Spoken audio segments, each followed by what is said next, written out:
বাবা বলেছিলেন গত 10 বছরে ঘাটশিলা অনেক বলতে গেছে। মৌভাণ্ডারকে তো আর চেনাই যায় না। নতুন বীজ হয়েছে সুবর্ণরেখার ওপর। কপার মাইন্সের চাকরিদের জন্য অসংখ্য কোয়ার্টার্সও গড়ে উঠেছে। কথা হচ্ছিল বাবার সঙ্গে পাশের হোটেলের এক ভদ্রলোকের। জায়গাটা ডাহিগড়া রেললাইনের কাছেই। পাশাপাশি দুটি হোটেল, ওয়েসিস আর ওয়েস্টার্ন। নির্মাল্যরা উঠেছে ওয়েসিসে, ভদ্রলোক ওয়েস্টার্নে। নাম যতই জবরদস্ত হোক, নিয়তি সাদা সিধা দোতলা কোঠা বাড়ি, তবে বাগবাগিচায় ঘেরা। আশপাশটা মনোরম, সামনে ঢেউ খেলানো খোলা মাঠ, ফলে এরকম সৌন্দর্য এক প্রকার আছে। হোটেলের সামনে এক ফালি রাস্তা একদিকে গেছে হাইওয়ে মুখে, আর অন্য দিকটা গেছে সুবর্ণরেখার দিকে। রাস্তার ধারে শীতের রোদ্দুরে গা পেতে গল্প করছিলেন ওরা, নির্মাল্যর বাবা বিনায়কবাবু আর ওই ভদ্রলোক। উনি বয়সে বিনায়কবাবুর মতনই হবেন, 48 কি 50। লম্বা শক্তপোক্ত চেহারা, মাজা মাজা রং, ছোট ছোট করে ছাটা ব্যাক ব্রাশ চুল, চোখে কালো ফ্রেমের মোটা লেন্সের চশমা। গলার আওয়াজ ভারী এবং ব্যক্তিত্ব ব্যঞ্জক। মধ্যবয়সী হলেও বেশ শৌখিন, কোনো বড় দলের চাকরি টাকরি করেন বলে মনে হয়। নির্মাল্য অলস কৌতূহলে মাঝে মাঝে ভদ্রলোককে দেখছিল, আবার কখনো ছড়ানো মাঠটার ওপর যে বস্তিটা আছে তার উপর চোখ ছড়িয়ে দেখছিল। তার আপাত নিরীহ চোখ দুটোর মধ্যে ঈগলের তীক্ষ্ণ অন্তর্ভেদী নজর, আর কান দুটো বড় সজাগ। সর্বক্ষণ সে যেন ওদের কথাবার্তা কান দিয়ে শুনে যাচ্ছে। সাধারণ আটপৌরে কথাবার্তা যাকে বলে, যা হামেশাই হয়ে থাকে, কিন্তু নির্মাল্য স্বভাবই হচ্ছে ওই সব কিছুতেই চোখ রাখা আর সব কিছুতেই কান পাতা। 72-এ বিনায়কবাবু যখন সপরিবারে ঘাটশিলায় এসেছিলেন, নির্মাল্য সঙ্গে এসেছিল, কিন্তু তখন সে খুবই ছোট, 5 কি 6 বছরের বালক। ফলে সেবার সে কি দেখেছে বা শুনেছে কিছুই তার মনে নেই। কিন্তু তার ঘাটশিলা মন্দ লাগছে না। শীত এবছর বেশ জমিয়ে পড়েছে, আর পাহাড়ি অঞ্চলে শীতের আলাদাই একটা চার্ম আছে। এমন খোলামালা ভূপৃষ্ঠ, দিগন্ত পাহাড়ের সেলুর ছবি, আশেপাশে রাঙামাটির তরঙ্গ, ছবির মতন ঘরবাড়ি, সমস্ত কিছুর মধ্যেই কেমন একটা ছুটি ছুটি ভাব। বোটানিক্সে পিকনিক করতে গেলে মনের ভার নেমে গিয়ে যেমন একটা হুল্লোড় ভাব আসে, সেই রকম ভাবই আসছে ওদের মনে। কান খাড়া করল নির্মাল্য। বাবাকে এসে বলতে শুনল, এই সঙ্গে কাউকে দেখছি না জি, একলা এসেছেন নাকি? ভদ্রলোক একটু দেরি করে উত্তর দিয়ে বললেন, না, একা ঠিক নয়, একজন ফ্রেন্ড আসার কথা আছে। উনি স্টিল এক্সপ্রেসে আসবেন। আপনি তো ফ্যামিলি নিয়ে এসেছেন মনে হয়।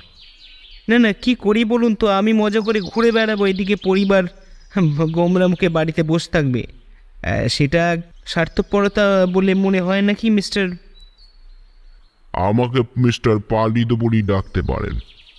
আমি শ্রীযুক্ত অবিনাশ চন্দ্র পালিত। হ্যাঁ, আপনি খাঁটি কথাই বলেছেন। তাছাড়া লোকজন সঙ্গে না থাকলে কেমন ফাঁকা ফাঁকা লাগে। এই দেখুন না, আমার সঙ্গে আপনার সঙ্গে আলাপ হলো বলে কেমন একটা গল্প গাছা করে কাটিয়ে দিচ্ছি, তবে আমার যা কাজ তাতে।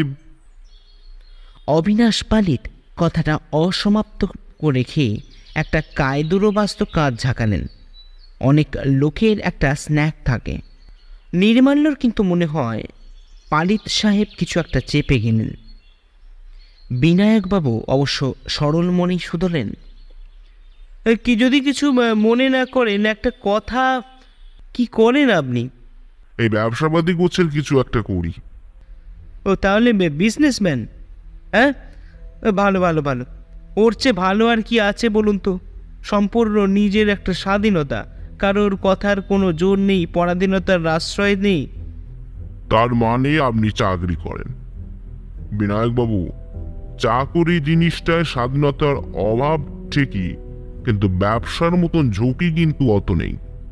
আচ্ছা, ওটি আপনার ছেলে বুঝি? নির্মাল্যকে চোখের ইঙ্গিতে দেখালেন অবিনাশ পালিত। হ্যাঁ, আমার ছেলে নির্মাল্য। পরে টরে নাকি? হ্যাঁ হ্যাঁ, মানে হায়ার সেকেন্ডারির ছাত্র। বাহ, বাড়ি মুখ চোরা তো, খুব শান্ত আর চুপচাপ। বিনায়কবাবু হো করে হেসে উঠলেন, তারপর বললেন, মুখ চোরা, শান্ত, তবে আপনি ওকে ঠিকই চিনেছেন। মানে? মোটেও ওরকম নয়, একেবারে আলাদা, দারুণ ইনকিউজিটিভ। আপনি ওই গোয়েন্দা কাহিনী কি রহস্য গল্প টল্প পড়েন নাকি মিস্টার পালিত? পড়েন? তাহলে জেনে রাখুন, ও একটা খুদে গোয়েন্দা। অবিনাশ পালিতের চোখ দুটো বিস্ফারিত হয়ে গেল, তারপর বললেন, বটে, বাড়ি ইন্টারেস্টিং তো। তাহলে ওকে একটু বাজিয়ে দেখতে হচ্ছে। আমি আমি আবার অবসর সময়টা থ্রিলার জাতীয় বইটইতে ডুবে থাকি না। আচ্ছা, আমার দু একটা প্রশ্নের জবাব দাও তো নির্মাল্য। বাবার সরলতায় মনে মনে একটু বিরক্ত বোধ করল নির্মাল্য। কি দরকার ছিল তার কথা জানাবার?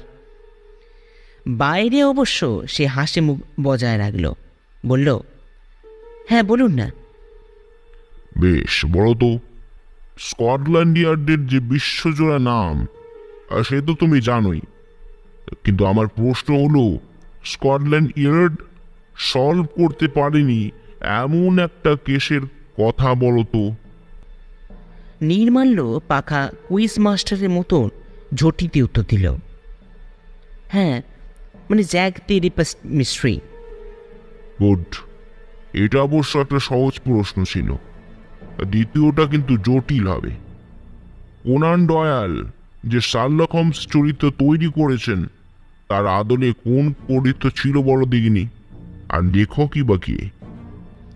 নির্মাল্য হেসে বলে, এটা তো সহজ ব্যাপার। চরিত্র ছিল গোয়েন্দা দুপ্যা, লেখক ছিল এডগার অ্যালান পো। অবিনাশবাবু প্রায় লাফিয়ে উঠলেন। ওয়ান্ডারফুল ওয়ান্ডারফুল, বিনয়বাবু, আপনার ছেলেটি কিন্তু একেবারে পিওর গোল্ড। ঘড়ির ওপর এক পলক তাকিয়ে বললেন, ইস, 9:30, আমায় একবার বেরোতে হচ্ছে, পরে কথাবার্তা হবে, চলি। আচ্ছা। বিনায়কবাবু হাত নেড়ে বাই বাই জানালেন। অবিনাশ পালিতের অপশ্রিয়মান দেহটার দিকে খর নজরে তাকিয়ে রইল নির্মাল্য।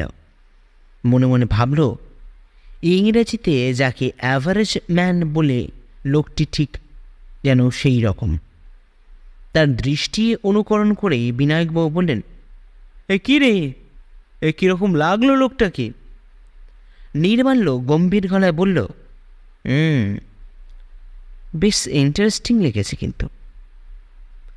বেলা সবেই 9:30। স্নান খাওয়া সেরে বেলা 12টা কি 1:45। হাতে তখন অঢেল সময়। বাবা এখন হোটেল রুমে, মা স্নান টান করছেন। পায়ে পায়ে হোটেল এলাকা ছেড়ে বেরিয়ে এলো নির্মাল্য। সামনে মেটাল রোড, তার পাশেই রেল লাইন। প্যান্টের পকেট থেকে ছোটোখাটো একটা জিনিস বের করল নির্মাল্য, একটা বাইনোকুলার। আকৃতিতে ক্ষুদ্র কিন্তু জোরালো। মাধ্যমিকটা কৃতিত্বের সঙ্গে পাশ করার পর বিনায়কবাবু ওকে একটা ভালো উপহার দিতে চেয়েছিলেন। ও চেয়ে নিয়েছিল বাইনোকুলার। বাইনোকুলার এখন সেই বাইনোকুলার চোর লাগিয়ে রেল লাইনের ওপারটা দেখে নিল নির্মাল্য। এক জায়গায় একদল মানুষের ভিড়, কিছু যেন একটা হচ্ছে ওখানে। মাটির উঁচু ঢেউটায় কটা মানুষ, কটা কোঠাবাড়ি, ছাড়া ছাড়া, আর ওপারে ধুধু জনশূন্য জমি। ওই শূন্যটার নিচেই কোথাও ফুলডুংরি বলে একটা পাহাড় আছে। ফুলডুংরিটা কিন্তু এলো না যন্ত্রে, চড়াইয়ের আড়ালে ঢাকা পড়ে গেছে। রেল লাইন পার হয়ে চলল নির্মাল্য। ওই ঢিবিটার কাছে অত মানুষের জমায়েত কেন? চেহারা আর সাজ পোশাকেই মালুম হচ্ছিল যে বেশিরভাগ স্থানীয় মানুষ। খাবার জিনিস সাজিয়ে বসে আছে কিছু লোক, মেলা টেলা কিনা কে জানে। নির্মাল্য তার বয়সী এক ছেলেকে জিজ্ঞাসা করে জানতে পারল যে ফ্রি রোববার এখানে মোরগ লড়াই হয়। সারা সিংভূম জেলায় এমন মোরগা লড়াই নাকি কোথাও আর হয় না। বেলা 11টা থেকে 4টে পর্যন্ত লড়াই চলে। লড়াই দেখার খুব ইচ্ছা হলো নির্মাল্যর, কিন্তু তার এখনও ঘণ্টাখানেক বাকি আছে। ততক্ষণে এখানে দাঁড়িয়ে বাজে সময় নষ্ট না করে সে ফুলডুংরিটা ঘুরে বেড়াতে থাকে। ভিড় পেছনে রেখে উঁচু নিচু মাঠের ওপর দিয়ে উত্তর পশ্চিমমুখী হাঁটতে লাগলো নির্মাল্য। ওদিকটাই ফুলডুংরি, গাছগাছালি ঘেরা লালচে ঢিপির চূড়াটাও দেখা যাচ্ছে। ওটাই ফুলডুংরি। এই দিকটায় লোকবসতি বিরল, ছাড়া ছাড়া 2-4টে বাড়ি।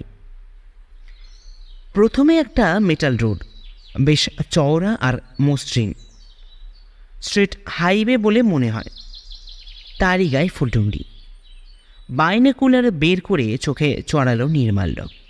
বেলে পাথরের পাহাড়, একক একটা পাথর ঢিবি আসলে সামনে উঁচু, ছড়িয়ে ছিটিয়ে কটা শালকেন্দু আর বেলগাছ। পাকদণ্ডির রাস্তা ঘিরে আছে ডুংরির মাঝামাঝি অংশটা। নির্মাল্য হাসি পেল, এই ঢিলার আবার পাকদণ্ডি। ফুলডুংরির তলা এসেও চোখ থেকে যন্ত্রটা নামালো না নির্মাল্য। ছবি থেকে ছবিতে সরে যেতে থাকলো তার চোখ। তারপর আপন খেয়ালেই পাকদণ্ডির পথটাকে অনুসরণ করল তার নজর। রাস্তাটা উত্তরমুখী খানিকটা গিয়ে বাঁকের মুখে হারিয়ে গিয়েছে, কিন্তু বাঁকের মুখটার কাছাকাছি দুটো মূর্তি ভেসে এলো বাইনোকুলারে। হাঁটছে পাশাপাশি, খুব নিবিষ্ট ভঙ্গিতে কথা বলছে মনে মনে। দুজনের মধ্যে একজন বেশ লম্বা, অন্যজন মাঝারি চেহারায়। কথা বলতে বলতে দীর্ঘকার লোকটা একবার পিছু ফিরে তাকালো, তারপর মুখ ফিরিয়ে নিল। কিন্তু ওইটুকুন সময়ের মধ্যেই মুখের মালিককে চিনে ফেলেছে নির্মাল্য, অবিনাশ পালিত। কিন্তু পালিত সাহেব এখন এখানে কেন? ওর তো এখন স্টেশনে বন্ধুকে রিসিভ করতে যাওয়া উচিত, আর তারপর হোটেল। আর সঙ্গী লোকটাই বা কি? বন্ধু তো নিশ্চয়ই নয়। বন্ধু হলে লর্ড বর সমেত এখানে আসবে কেন? তাছাড়া লোকটাকে পালিত সাহেবের বন্ধু গোছের বলেও তো মনে হচ্ছে না।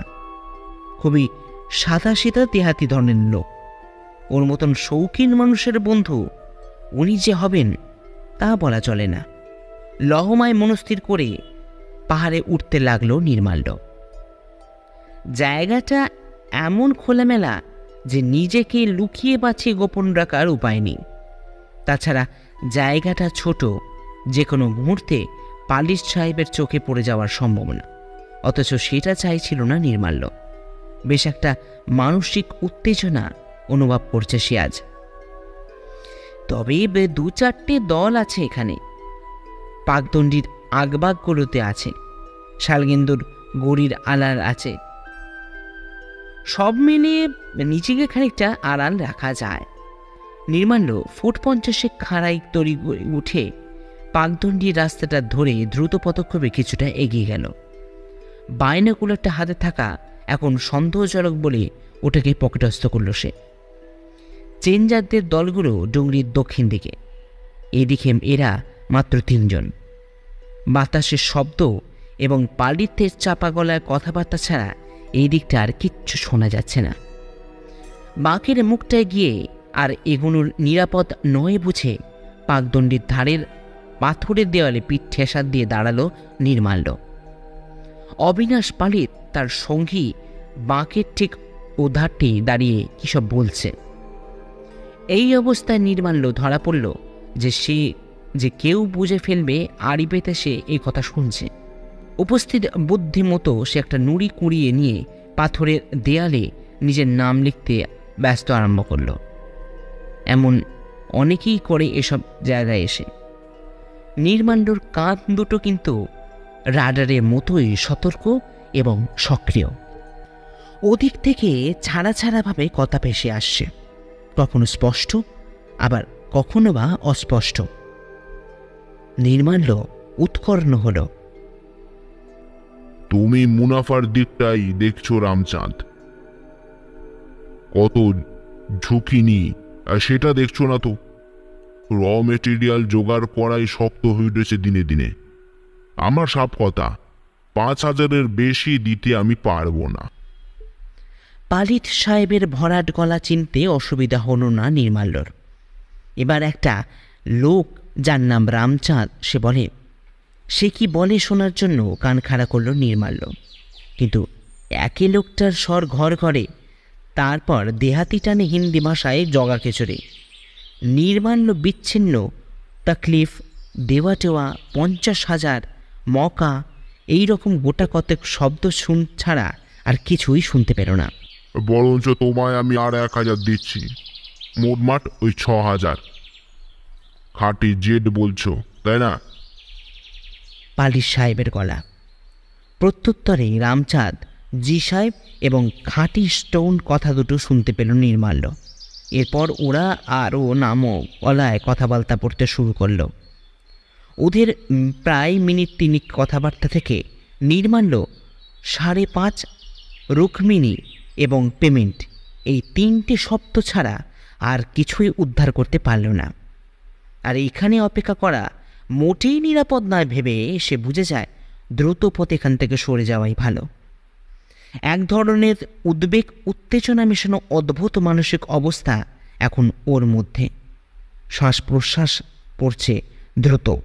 ফুলডুংরিতে আর না দাঁড়িয়ে তাড়াতাড়ি সে নিচে নেমে আসে। দেওয়াতা, জেট, রুক্মিণী, 50,000, এইসব শব্দ তার মাথায় খেলা করতে থাকে। ব্যবসার কথাই হচ্ছিল ওদের, কিন্তু সাধারণ কোনো ব্যবসা নয়। অবিনাশ পালিত কিসের ব্যবসা করেন? স্টোনের। তাহলে ওর কি জুয়েলারির দোকান আছে নাকি? যে এখানকার স্টোন বা পাথরে সেটা অবশ্য ভালোই জানা আছে নির্মাল্যর, কিন্তু রুক্মিণী সেটা কি? এত অস্থিরতার মধ্যেও মুরগা লড়াইয়ের ব্যাপারটা ভোলেনি সে। ফেরার মুখে খানিকক্ষণ লড়াই দেখল, খুবই উপভোগ্য লড়াই। দুটো লড়ুয়ে মোরগ যেন পুরাতন আমলের 2 রোমান গ্ল্যাডিয়েটর। ওদের তাকানো, কলা কৌশল, আঘাত প্রত্যাঘাত তারিফ করবার মতোই। হোটেলে ফিরতে প্রায় 12টা বেজে গেল। তার রোদে তামাটে উস্কো হুস্কো মুখের দিকে তাকিয়ে বিনায়কবাবু বললেন, খুব ঘুরে এলি বোধ হয়, তা কোথায় গিয়েছিলি রে? ফুলডুংরির দিকে। এতক্ষণ লাগলো ঘুরে আসতে? ফুলডুংরি তো বেশি দূর নয়। মুরগা লড়াই হচ্ছিল তো, তাই দেখছিলাম ওপারটায় দাঁড়িয়ে। দেখতে দেখতে দেরি হয়ে গেল। আচ্ছা বাবা, এই রুক্মিণীটা কি? ও এখানকার লোকাল গডেস। তা হঠাৎ রুক্মিণী দেবীর নাম কেন? না না, এমনি জিজ্ঞাসা করছি। বিনায়কবাবুর ছেলের দিকে তীক্ষ্ণ দৃষ্টি দিয়ে তাকালেন। আস্তে আস্তে বললেন, উনি নাকি কোনো গণ্ডগোল আছে? তোর সমস্ত কাণ্ড কারখানা থেকে ভয় লাগেনি? যেখানেই যাস ফ্যাসাদ বাঁধিয়ে বসিস, কোনো গোলমালে জড়িয়ে যাসনি তোরে? নির্মাল্য মনে মনে বলল, খুব একটা মিথ্যে বলনি তুমি, গোলমাল একটা হবে। বাইরে মুখের হাসি টেনে নিয়ে এনে বলল, না না, গোলমাল কোথায়? তুমি কিছু ভেবো না বাবা। অত সকালে নির্মাল্য ঠিক করেছিল সুবর্ণরেখার ধারে গিয়ে বিকালের দিকে সূর্যাস্ত দেখবে। সুবর্ণরেখার তীরে একটা জায়গা আছে, সানসেট পয়েন্ট। ওখান থেকে সূর্যাস্তের দৃশ্য নাকি ভারী মনোরম। জায়গাটা এই হোটেল থেকে বড়জোর মিনিট 10 পথ। সুবর্ণরেখা বয়েছে গেছে ঘাটশিলার একেবারে পাদমূল হয়ে। আশেপাশে চমৎকার ল্যান্ডস্কেপ, আর নদীটা নিজেই এক চমৎকার ছবি। নির্মাল্য এসে অবধি একবার মাত্র সকালের দিকে গিয়েছে ওই সুবর্ণরেখায়। তাতেই সে স্থির করেছিল বিকালের দিকে মাঝে মাঝে এখানে আসা যেতেই পারে, কিন্তু আপাতত সেই সৌভাগ্য তার বোধহয় হবে না। বিশ্রীভাবে নিজেকে জড়িয়ে ফেলেছে এক অন্য ঘটনার সঙ্গে, যার আকর্ষণ অন্তত তার কাছে সুবর্ণরেখার চেয়ে কম কিছু নয়। দুপুরটা তার খুব বাজে কাটল। অনেক হাঁটাহাঁটি হয়েছে সকালে, দুপুরে তাই ঘুম ঘুম লাগছিল, কিন্তু বৃথাই সে কিছুক্ষণ বিছানায় গড়াগড়ি দিল। মনে দুশ্চিন্তা থাকলে ঘুম কি আর কারোর চোখে আসে? 5:30 এই কথাটা তার মাথায় ঘুরপাক খেতে লাগলো। সে কি আজ সন্ধ্যে 5:30 নাকি কাল ভোরের 5:30? যাই হোক, অবিনাশবাবু তো পাশের হোটেলেই আছেন। ওর গতিবিধির ওপর একজন ওয়াচ রাখলেই ব্যাপারটা পরিষ্কার হয়ে বোঝা যাবে। বিকাল 4:30 নাগাদ সে দেখল অবিনাশ পালিত হন্তবন্ত হয়ে সামনের রাস্তা দিয়ে চলে গেলেন। তার হাতে একটা মাঝারি আকারের ভিআইপি অ্যাটাচি। এর আধ ঘন্টা পরে বেরিয়ে পড়ল নির্মাল্য নিঃসারে। বাবা আর মা হোটেলের সামনে লনটায় অন্য বোর্ডারদের সঙ্গে গল্পগাছা করছেন। পাছে নানা জিজ্ঞাসাবাদের মুখোমুখি হতে হয়, সেই জন্য ও চুপি চুপি বেরিয়ে এলো। একটা ব্যাপার এখন সে নিশ্চিত, তা হলো রামচাঁদ অবিনাশ পালিতের যে কোনো সূত্রে চেনা জন্মা হলেও বন্ধু টন্ধু কেউ নয়। দুপুরে রাস্তায় বেরিয়ে অবিনাশ পালিতকে দেখতে পেয়ে বিনায়কবাবু যখন শুধলেন, মানে আপনাকে একা দেখছি, আপনার বন্ধু কোথায়? উনি তখন বলেন, না না, সে আসেনি, আটকে গেছে কোনো এক বিশেষ কাজে, বিকেলের দিকে ফুল। কথাটা কানে এসেছিল নির্মাল্যর, আর বুঝতে বাকি ছিল না যে বন্ধু আসার কথাটাই একেবারে ভুয়ো। বিকালের দিকে ফুলডুঙুরিতে আসে অনেকে, ভেড়ায় ছবি তোলে। এদিক সেদিক ঘুরে খানিক সময় কাটিয়ে যখন নির্মাল্য পাহাড়ের কাছে পৌঁছালো, সব দলই তখন ফেরার মুখে। দিনের আলো মরে এসেছে, মাঠে ঘাটে গোধূলি বেড়ায় ছায়া। ফুলডুঙরির পায়ের নিশ্চয় নিস্তব্ধ। নির্মাল্যর একটু ভয় ভয় করছিল বটে। পকেটের ভেতর এখন সেই বাইনোকুলার নেই, তার বদলে আছে একটা ছোট্ট হাতুড়ি। ছোট্ট কিন্তু মারাত্মক অস্ত্র।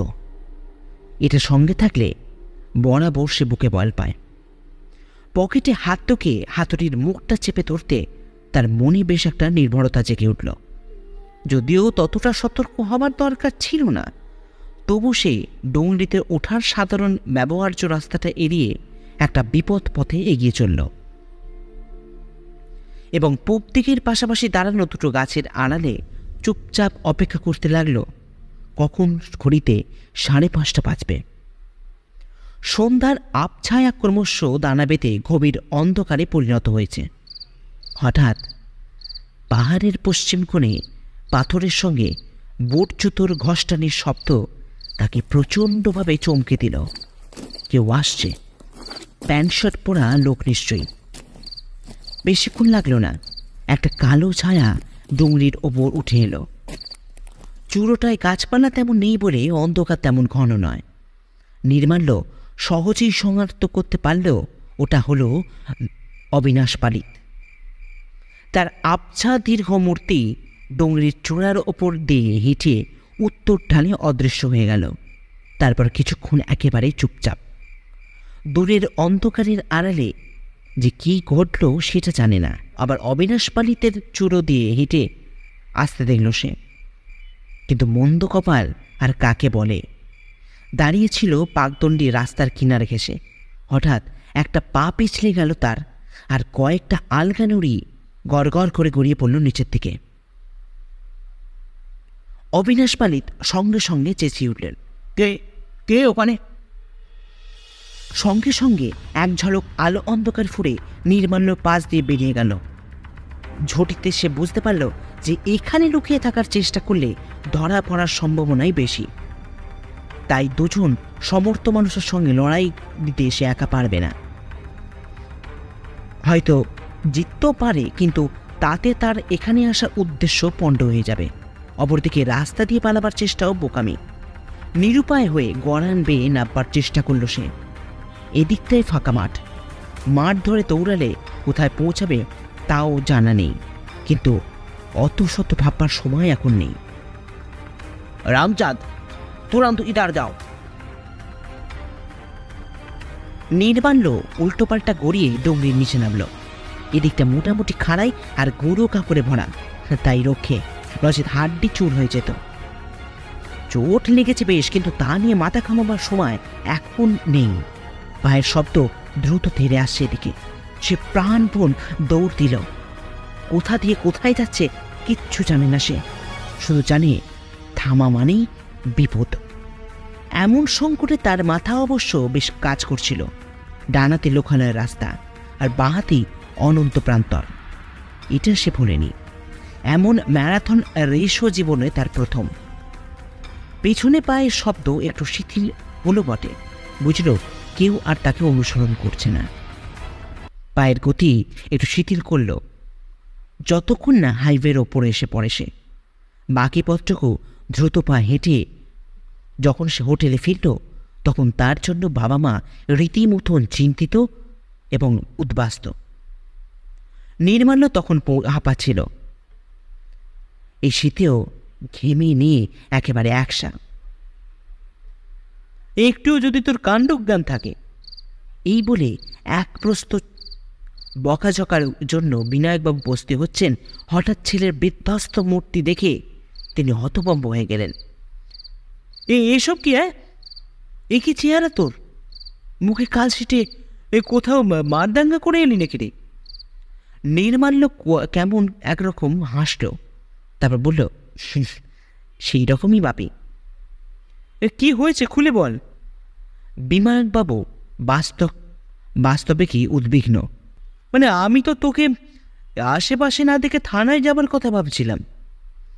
থানাতেই যেতে হবে বাপি, না হলে আমার কথা কানে তুলবে না পুলিশ। পুলিশ? কী সব বলছিস বলতো তুই?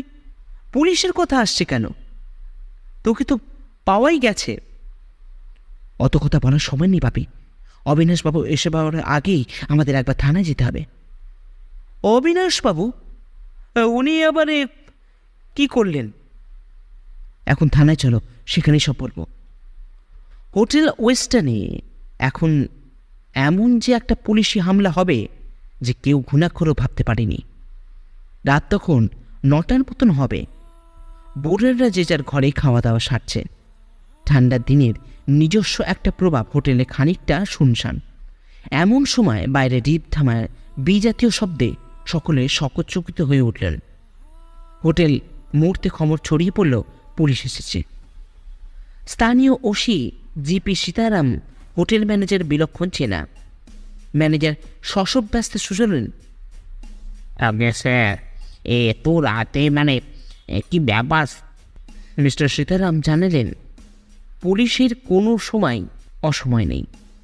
হোটেল ওয়েস্টার্নে যে একজন অভিজাত ক্রিমিনাল বাসা বেঁধেছে তিনি সেটাও জানালেন ম্যানেজারকে।